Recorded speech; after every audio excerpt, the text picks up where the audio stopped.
အားလုံးပဲမင်္ဂလာပါ Soft Pro Control PSC HMI SCADA page ကနေပြီးတော့ကြိုဆိုပါရစေဒီကနေ့ကျွန်တော်ရှင်းပြပေးမယ်ဒီ VFD နဲ့ VFD ကတော့ကျွန်တော်တို့ Alambrelli Power Flux 4M ပေါ့နော်ပြီးခဲ့တဲ့ဗီဒီယိုမှာကျွန်တော်ပြခဲ့တာကတော့ Alambrelli Power Flux 525เนาะအဲ့တော့ဒီ VFD နဲ့ကိုကမတူပါဘူးဘာမတူလဲဆိုလို့ရှိရင်ဒီ Power Flux 525ကကြာကျွန်တော်တို့ကEthernet IP နဲ့ RS485 communication နှစ်ခုပါတယ်အခုဒီ Power Flux မှာကျတော့ကျွန်တော်တို့ကဘာပဲပါလဲဆိုလို့ရှိရင်RS485 DSM protocol ပဲပါပါတယ်နော်ကျန်တဲ့ဒီterminal တွေကတော့အားလုံးကအတူတူပါပဲ parameter တွေလည်းမတူဘူးအခုဒီမှာဆိုလို့ရှိရင်ကျွန်တော်ကဒီ Power Flux 4M VFD နဲ့ဒီဘက်က 3 phase motor ကိုဒီ local keypad ကနေပြီးတော့ဘယ်လို control လုပ်မလဲဆိုတာကိုပြပြမယ်အဲ့တော့အခုဒီမှာဆိုလို့ရှိရင်ကျွန်တော်တို့က parameter P101 ပေါ့နော်ဒီ parameter P101 ဒီကျွန်တော်တို့ဒီ motor ရဲ့voltage ပေါ့နော် motor ရဲ့ voltage ကိုကျွန်တော်တို့ဒီမှာရိုက်ထည့်ပါဆိုတော့ enter ခောက်ကြည့်လိုက်မယ်ဒါဆိုရင်ဒီ motor ဒီကျွန်တော်တို့ကဘာလဲဆိုတော့220ပေါ့အဲ့တော့ကျွန်တော်က220ကိုဆက်ပေးလိုက်မယ် enter နိုင်မယ်ပြီးရင်ကျွန်တော်တို့ P102 ပေါ့နော် parameter 102 parameter 102ဒီကျွန်တော်တို့ frequency ဒီ 3 phase motor 50 Hz ဖြစ်တဲ့ကြောင့်မို့ကျွန်တော်က60 and 50ကိုပြောင်းပေးလိုက်မယ်ပြီးလို့ရှိရင် P103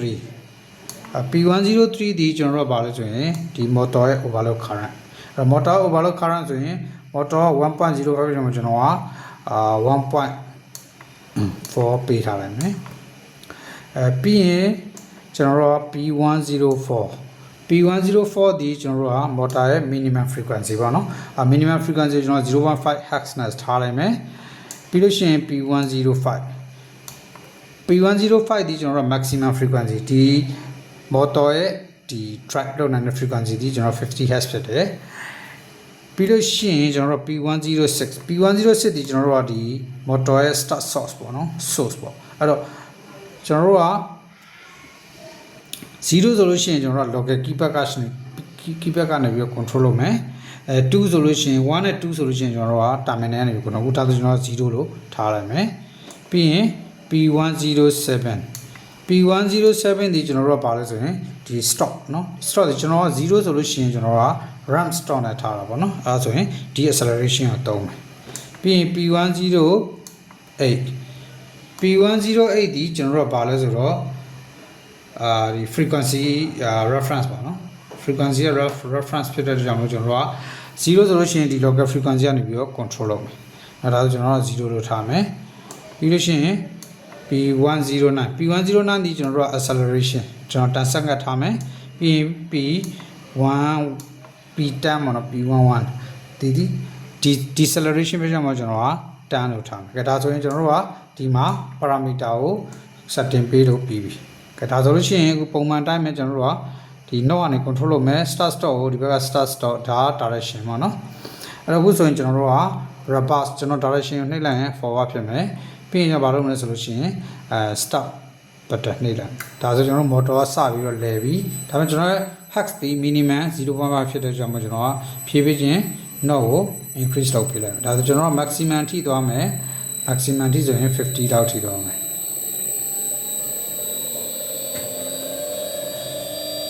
ဒါဆိုလို့ရှိရင်ကျွန်တော်တို့က forward run နဲ့ကျွန်တော်တို့က run ရဖြစ်တယ်ဒါဆိုကျွန်တော် stop ပေးလိုက်မယ်ဒါကျွန်တော်က stop လိုက်လို့ရှိရင်တော့ပါဆို deceleration နဲ့ speed ကပြန်ပြီးတော့နည်းပြီးတော့ရပ်သွားတဲ့အထိသွားမယ်ပြီးလို့ရှိရင်ကျွန်တော် direction ပြောင်းမယ် reverse ပေါ့နော်ဒါဆို reverse slide လင်းမယ်ကျွန်တော် start မယ်အဲ့တော့သူက50 Hz နဲ့ပဲသွားမယ်ဒါဆိုကျွန်တော်တို့ motor reverse ပြန်လဲတာပေါ့နော်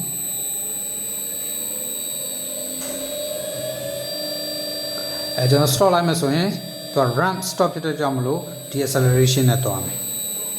ဒါဒီကျွန်တော်တို့ကဒီ Power Flux 4M နဲ့ 3 phase motor ကို local keypad ကနေပြီးတော့ဘယ်လို control လုပ်ရလဲဆိုတာကိုပြတာဖြစ်ပါတယ်အားလုံးကိုကျေးဇူးတင်ပါတယ်